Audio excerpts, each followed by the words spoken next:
ಸ್ನೇಹಿತರೆ, media masters ನ್ಯೂಸ್ಗೆ ಸ್ವಾಗತ. ಗೆಳೆಯರೆ, ತಿರುಪತಿ ಅಂತಿದ್ದ ಹಾಗೆ ಸಾಕಷ್ಟು ಜನರಲ್ಲಿ ಭಕ್ತಿ ಭಾವ ಮನೆ ಮಾಡುತ್ತೆ.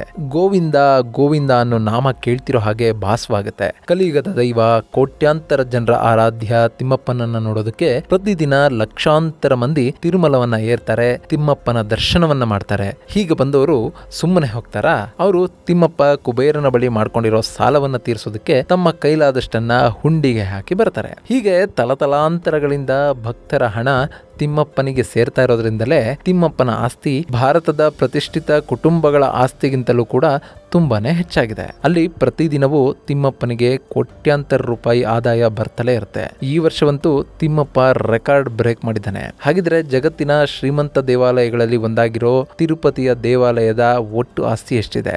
ಕಳೆದ 6 ತಿಂಗಳಲ್ಲಿ ಅಲ್ಲಿಗೆ ಬಂದಿರುವ ಕಾಣಿಕೆಗಳೆಷ್ಟು, ದೇಣಿಗೆ ಎಷ್ಟು, ದೇವಾಲಯಕ್ಕೆ ಯಾವೆಲ್ಲ ಮೂಲಗಳಿಂದ ಆದಾಯ ಬರುತ್ತೆ ಅನ್ನೋದ್ರ ಬಗ್ಗೆ ಒಂದಷ್ಟು ಮಾಹಿತಿಯನ್ನ ನಾವಿಲ್ಲಿ ನೋಡೋಣ.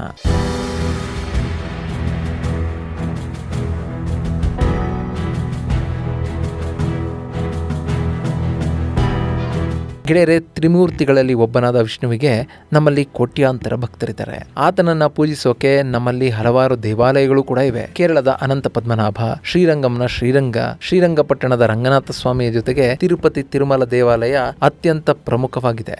ಬಾಲಾಜಿ, ತಿಮ್ಮಪ್ಪ, ಗೋವಿಂದ ಅಂತ ಜನರಿಂದ ಕರೆಸಿಕೊಳ್ಳುವ ಶ್ರೀ ವೆಂಕಟೇಶ್ವರನ ಆಲಯ ಆಂಧ್ರ ಪ್ರದೇಶದ ತಿರುಪತಿ ಜಿಲ್ಲೆಯ ತಿರುಮಲದಲ್ಲಿದೆ. ಈ ದೇವಾಲಯವಿರುವ ತಿರುಮಲ ಬೆಟ್ಟಗಳು ಶೇಷಾಚಲಂ ಪರ್ವತ ಶ್ರೇಣಿಯ ಭಾಗವಾಗಿದ್ದು ಸಮುದ್ರ ಮಟ್ಟದಿಂದ 853 ಮೀಟರ್ಗಳಷ್ಟು ಎತ್ತರದಲ್ಲಿವೆ. ಅಲ್ಲದೆ ತಿರುಮಲ ಬೆಟ್ಟಗಳು 7 ಶಿಖರಗಳನ್ನು ಹೊಂದಿದ್ದು ಆದಿಶೇಷನ 7 ಹೆಡೆಗಳನ್ನ ಅವು ಪ್ರತಿನಿಧಿಸ್ತಾ ಇವೆ ಅಂತ ನಂಬಲಾಗಿದೆ. ವೆಂಕಟೇಶ್ವರ ನೆಲೆಸಿರೋ ಈ ಪುಣ್ಯ ಭೂಮಿಯನ್ನ ಭೂಲೋಕದ ವೈಕುಂಠ ಅಂತಲೇ ಜನ ನಂಬ್ತಾರೆ. ಇಲ್ಲಿನ ಸ್ವಾಮಿಯನ್ನ ಕಲಿಯುಗದ ಪ್ರತ್ಯಕ್ಷ ದೈವ ಅಂತ ಆರಾಧಿಸ್ತಾರೆ. ವಿಷ್ಣು ದೇವಾಲಯಗಳಲ್ಲೇ ಅತ್ಯಂತ ಜನಪ್ರಿಯ ದೇವಾಲಯ ಇದಾಗಿದ್ದು ವರ್ಷದುದ್ದಕ್ಕೂ ಪ್ರತಿದಿನ ಇಲ್ಲಿಗೆ ಸಹಸ್ರಾರು ಭಕ್ತರು ಬರ್ತಾರೆ. ಇನ್ನು ಕೆಲ ದಿನಗಳ ಹಿಂದಷ್ಟೇ ಕೊನೆಗೊಂಡಿರುವ ದೇವಶಯನಿ ಏಕಾದಶಿ ಅಥವಾ ಆಷಾಢ ಏಕಾದಶಿಯ ದಿನ ತಿರುಪತಿಯ ದೇವಾಲಯಕ್ಕೆ ಕನಿಷ್ಠ 70,000ಕ್ಕೂ ಅಧಿಕ ಮಂದಿ ಭಕ್ತರು ಬಂದಿದ್ದಾರೆ ಅಂತ ಹೇಳಲಾಗ್ತಾ ಇದೆ. ಇನ್ನು ಇದರ ಜೊತೆಗೆ ವಿಶೇಷ ದಿನಗಳಲ್ಲಿ ಹಾಗೂ ರಜಾ ದಿನಗಳಲ್ಲಿ ಇಲ್ಲಿಗೆ ಬರುವ ಭಕ್ತರ ಸಂಖ್ಯೆ ಹೆಚ್ಚಾಗಿರುತ್ತೆ. ಹೀಗೆ ಬರೋ ಭಕ್ತರು ದೇವಾಲಯದ ಹುಂಡಿಗೆ ಅವರ ಕೈಲಾದಷ್ಟು ಕಾಣಿಕೆಯನ್ನ ಹಾಕ್ತಾರೆ. ಇದೀಗ ಈ ರೀತಿ ಜನರು ಹುಂಡಿಗೆ ಹಾಕಿದ ಕಾಣಿಕೆ ಸಖತ್ ಸುದ್ದಿ ಮಾಡ್ತಾ ಇದೆ. ಕಳೆದ 6 ತಿಂಗಳಲ್ಲಿ ಅಂದ್ರೆ ಜನವರಿ 1ರಿಂದ ಜೂನ್ 30ರವರೆಗೆ ಭಕ್ತರು ಹುಂಡಿಯಲ್ಲಿ ಹಾಕಿದ ಕಾಣಿಕೆ ಬರೋಬ್ಬರಿ 670.21 ಕೋಟಿ ಅಂತ ಹೇಳಲಾಗ್ತಾ ಇದೆ.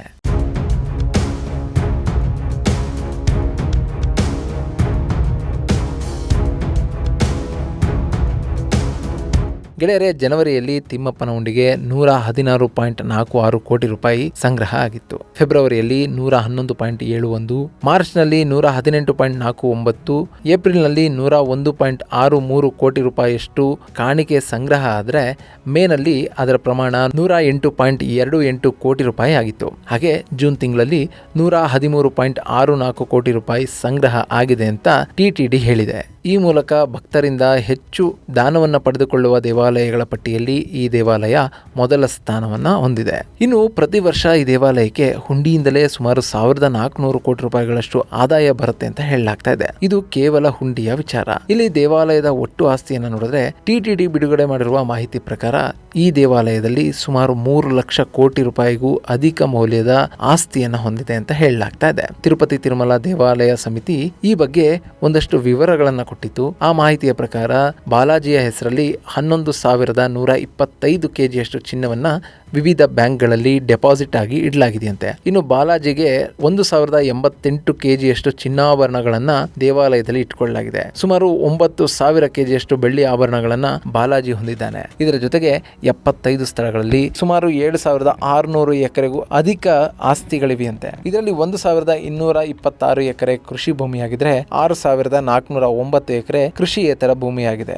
ಇನ್ನು ಭಾರತದಾದ್ಯಂತ ಸರಿಸುಮಾರು 71 ದೇವಾಲಯಗಳನ್ನ ಟಿಟಿಡಿ ನಿರ್ವಹಿಸ್ತಾ ಇದೆ. ಈ ದೇವಾಲಯಗಳ ಜೊತೆಗೆ 535 ಇತರೆ ಆಸ್ತಿಗಳನ್ನ ತಿರುಪತಿ ದೇವಾಲಯ ಹೊಂದಿದ್ದು ಅದರಲ್ಲಿ 159 ಆಸ್ತಿಗಳನ್ನ ಲೀಸ್ಗೆ ಕೊಟ್ಟಿದೆ. ಇದರಿಂದ ತಿರುಪತಿ ದೇವಾಲಯಕ್ಕೆ ವಾರ್ಷಿಕವಾಗಿ 4 ಕೋಟಿ ರೂಪಾಯಿ ಆದಾಯ ಬರುತ್ತೆ ಅಂತ ಹೇಳಲಾಗ್ತಾ ಇದೆ. ಇಷ್ಟೇ ಅಲ್ಲದೆ ದೇವಸ್ಥಾನದ ಸಮಿತಿ 307 ಸ್ಥಳಗಳಲ್ಲಿ ಕಲ್ಯಾಣ ಮಂಟಪಗಳನ್ನ ಕೂಡ ಹೊಂದಿದೆ. ಅವುಗಳನ್ನ ಕೂಡ ಬಾಡಿಗೆಗೆ ಲೀಸ್ಗೆ ಕೊಡಲಾಗುತ್ತೆ. ಇದರಿಂದ ವಾರ್ಷಿಕವಾಗಿ ಸತತವಾಗಿ ಕೋಟ್ಯಾಂತರ ರೂಪಾಯಿ ಆದಾಯ ಬರುತ್ತೆ ಅಂತ ಹೇಳಲಾಗ್ತಾ ಇದೆ. ಈ ಎಲ್ಲಾ ಮೂಲಗಳಿಂದ ಬರುವ ಆದಾಯವನ್ನು ಪಡೆಯುವ ತಿರುಪತಿ ದೇವಾಲಯ ಜಗತ್ತಿನಲ್ಲೇ ಅತ್ಯಂತ ಶ್ರೀಮಂತ ದೇವಾಲಯಗಳ ಪೈಕಿ ಒಂದು ಅಂತ ಅನ್ನಿಸ್ಕೊಂಡಿದೆ. ಇನ್ನು ಕೋಟ್ಯಾಂತರ ಭಕ್ತರು ತಮ್ಮ ಕಷ್ಟಗಳನ್ನು ವೆಂಕಟೇಶ್ವರ ದೂರ ಮಾಡ್ತಾನೆ ಅಂತ ನಂಬಿಕೆ ಇಟ್ಟು ತಿರುಪತಿ ದೇವಾಲಯಕ್ಕೆ ಬರ್ತಾರೆ.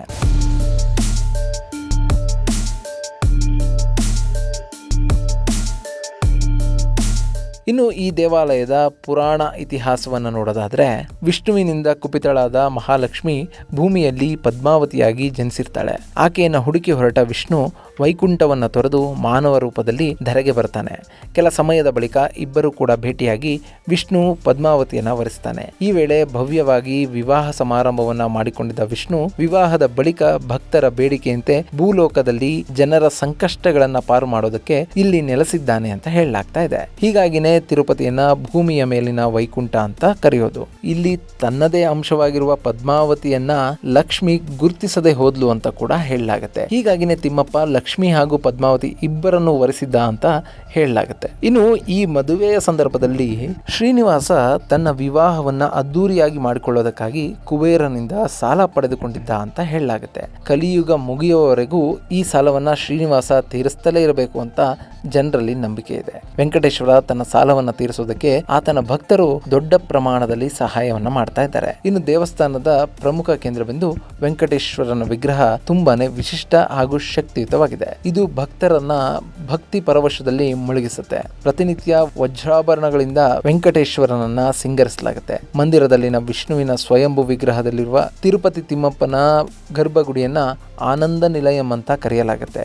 ದೇವಾಲಯದ ನಿರ್ಮಾಣ ಕಾರ್ಯ ಕ್ರಿಸ್ತಶಕ 300ರಲ್ಲಿ ಆರಂಭವಾಯಿತು ಅಂತ ಹೇಳಲಾಗುತ್ತಾದರೂ ಅದಕ್ಕೂ ಮೊದಲಿನಿಂದಲೂ ಈ ದೇವಾಲಯ ಇದೆ ಅಂತ ನಂಬಲಾಗಿದೆ. ಹೀಗಾಗಿನೇ ದೇವಾಲಯದ ಮೂಲ ನಿರ್ಮಾಣದ ಬಗ್ಗೆ ಇವತ್ತಿಗೂ ಕೂಡ ಸಾಕಷ್ಟು ಅನುಮಾನಗಳಿವೆ. ಇನ್ನು ಈ ದೇವಾಲಯವನ್ನ ಕಾಲಕಾಲಕ್ಕೆ ಈ ಪ್ರದೇಶವನ್ನ ಆಳಿದ ಅರಸರು ಜೀರ್ಣೋದ್ಧಾರವನ್ನ ಮಾಡಿದ್ದಾರೆ. ಪಲ್ಲವರು, ಚೋಳರು, ಪಾಂಡ್ಯರು, ವಿಜಯನಗರದ ಅರಸರು ಈ ದೇವಾಲಯಕ್ಕೆ ಸಾಕಷ್ಟು ಕೊಡುಗೆಗಳನ್ನು ಕೊಟ್ಟಿದ್ದಾರೆ. ದೇವಾಲಯವನ್ನ ಜೀರ್ಣೋದ್ಧಾರ ಮಾಡಿದ್ದಾರೆ ಅನ್ನೋದು ಇತಿಹಾಸದಿಂದ ನಮಗೆ ತಿಳಿದು ಬರುತ್ತೆ. ಹಾಗೇನೆ ಆಂಧ್ರ ಪ್ರದೇಶವನ್ನ ಆಳಿದ ಸಾಕಷ್ಟು ನಾಯಕರು, ಕರ್ನಾಟಕದಲ್ಲಿನ ಪಾಳೆಗಾರರು ಕೂಡ ಈ ದೇವಾಲಯಕ್ಕೆ ಸಾಕಷ್ಟು ಕಾಣಿಕೆಯನ್ನು ಕೊಟ್ಟಿದ್ದು ತಿರುಪತಿ ತಿಮ್ಮಪ್ಪನನ್ನ ತಮ್ಮ ಮನೆ ದೇವರಾಗಿ, ಆರಾಧ್ಯ ದೈವವಾಗಿ ಇವತ್ತಿಗೂ ಕೂಡ ನೋಡ್ತಾ ಇದ್ದಾರೆ. ಇಂತಹ ದೇವಾಲಯಕ್ಕೆ ಕೋಟ್ಯಾಂತರ ಜನ ಭಕ್ತರಿದ್ದಾರೆ.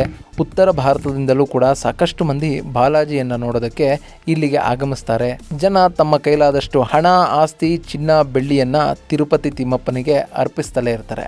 ಹೀಗಾಗಿನೇ ತಿಮ್ಮಪ್ಪನ ಭಂಡಾರ ಭರ್ತಿ ಆಗ್ತಲೇ ಇದೆ. ಇನ್ನು ಈಗ 6 ತಿಂಗಳಲ್ಲಿ 670 ಕೋಟಿ ರೂಪಾಯಿಯಷ್ಟು ಹುಂಡಿ ಹಣವೇ ಬಂದಿದೆ ಅಂತ TTD ಹೇಳ್ತಾ ಇದೆ. ಇದು ಗೆಳೆಯರೆ, ತಿರುಪತಿ ತಿಮ್ಮಪ್ಪನ ಹುಂಡಿಗೆ 6 ತಿಂಗಳಲ್ಲಿ 670 ಕೋಟಿ ರೂಪಾಯಿಯಷ್ಟು ಹಣ ಸಂಗ್ರಹ ಆಗಿರೋದ್ರ ಬಗ್ಗೆ ಒಂದಷ್ಟು ಮಾಹಿತಿ. ಮುಂದಿನ ವಿಡಿಯೋದಲ್ಲಿ ಮತ್ತೊಂದು ವಿಶೇಷವನ್ನು ನಿಮ್ಮ ಮುಂದಿರ್ತೀನಿ. ಅಲ್ಲಿವರೆಗೂ ನಮಸ್ಕಾರ.